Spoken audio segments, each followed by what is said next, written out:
it feels like every Monday now I come and I say the president had his most paranoid, untethered, mentally disconnected weekend yet.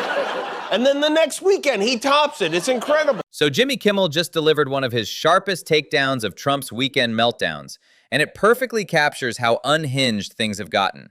We're talking about attacks on Bruce Springsteen, the Pope, and a Jesus AI image that backfired spectacularly. Let's break down why this weekend was particularly revealing. This weekend, he started with an old favorite, bashing a music superstar. He did it with Bad Bunny, he did it with Taylor Swift, and now Bruce Springsteen seems to be poking around his ass. This pattern is deliberate. Trump targets artists who explicitly oppose him. Bad Bunny endorsed Harris, Swift mobilized millions of young voters, and Springsteen just campaigned in Pennsylvania. When celebrities have actual political influence, Trump tries to tear them down personally rather than address their message. But anyway, there's a war going on, so naturally our commander-in-chief posted Bruce Springsteen, prior to plastic surgery, a photograph that has clearly been doctored, clearly to us, I should say, not clearly to him. He has no idea of what's real and what isn't real. But the timing here is crucial. While Iran negotiations were collapsing and we had troops engaged overseas, Trump was posting obviously fake photos of celebrities. This isn't just petty.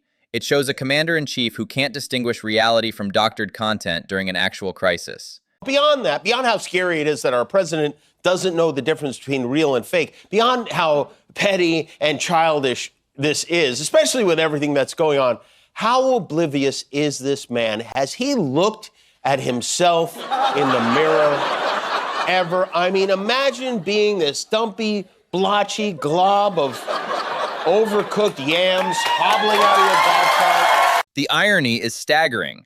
Trump routinely uses makeup, hair products, and likely cosmetic procedures, while Springsteen at 76 just performed a 3-hour concert with more energy than most people half his age.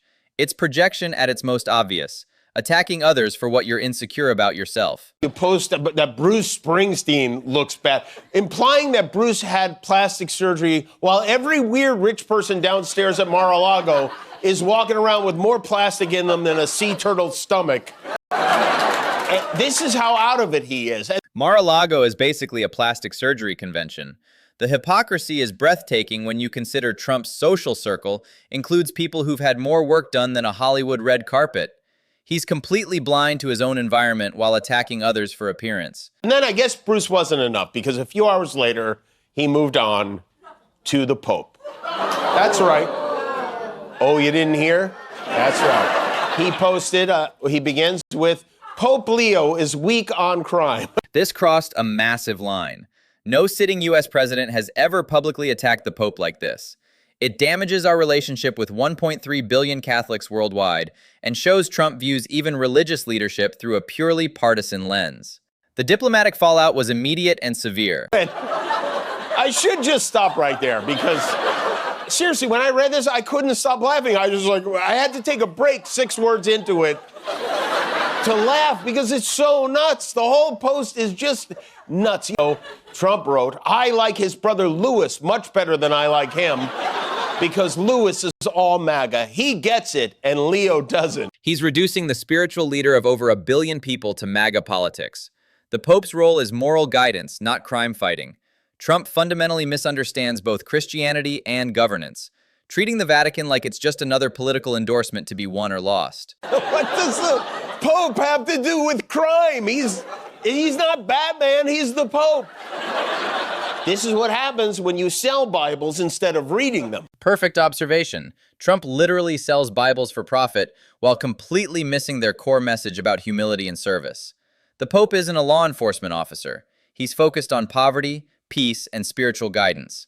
This shows Trump's transactional view of everything, including faith. Less than an hour after that, he posts an AI-generated image of himself as Jesus. Now, this is an absolutely bananas thing for anyone to post, let alone the president. But the escalation timeline is key. Attacking celebrities, then the Pope, then posting himself as Jesus within hours.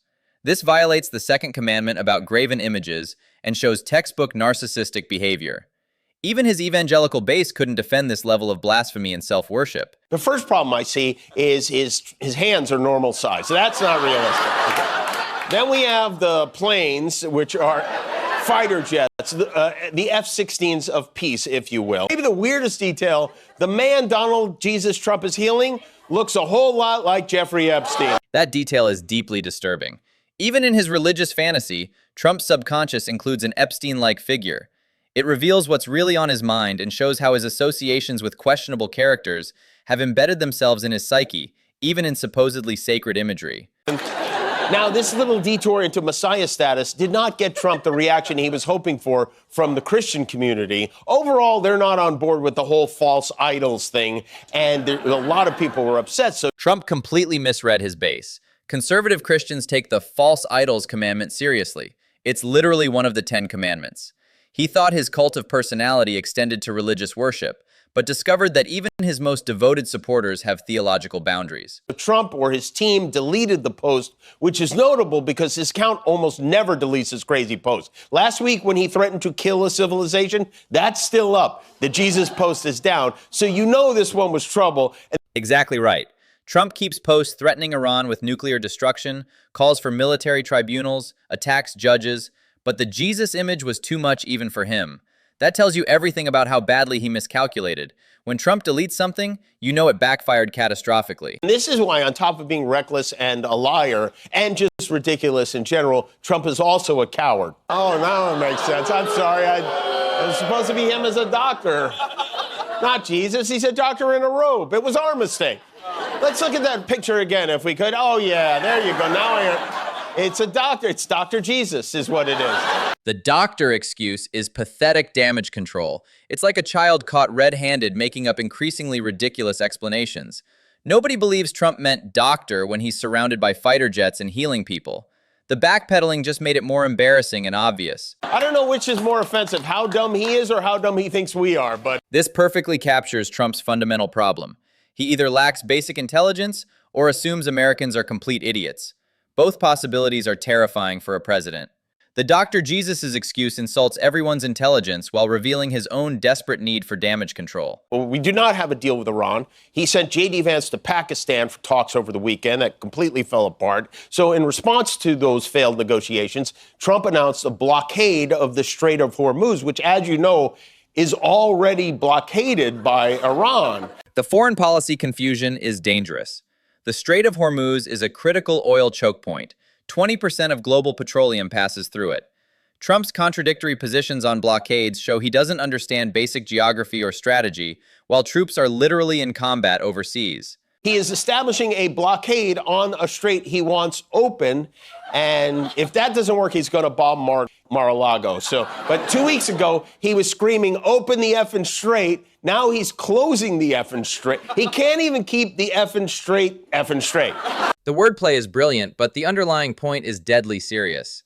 Trump's flip-flopping on critical maritime policy during wartime shows cognitive decline or strategic incompetence.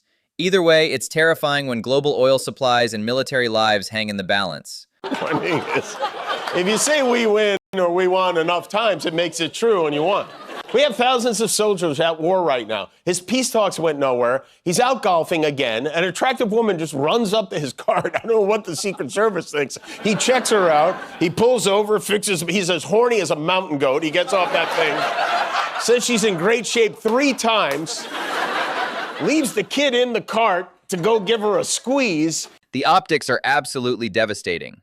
While American soldiers face combat in the Middle East, Trump is golfing and hitting on random women in front of his own grandson. It shows complete disconnection from the gravity of his office and the lives at stake. And by the way, the child riding with him is his grandson, Donald Trump III. Donald Trump III and Donald Trump the Turd taking some swings on the links. I'm trying to imagine my grandpa doing that, and the image is not coming up. That comparison hits home perfectly. Most grandfathers focus on being role models and creating positive memories with grandchildren. Trump uses his grandson as a prop while openly ogling women and abandoning basic decency. It's deeply abnormal behavior that would embarrass any normal family.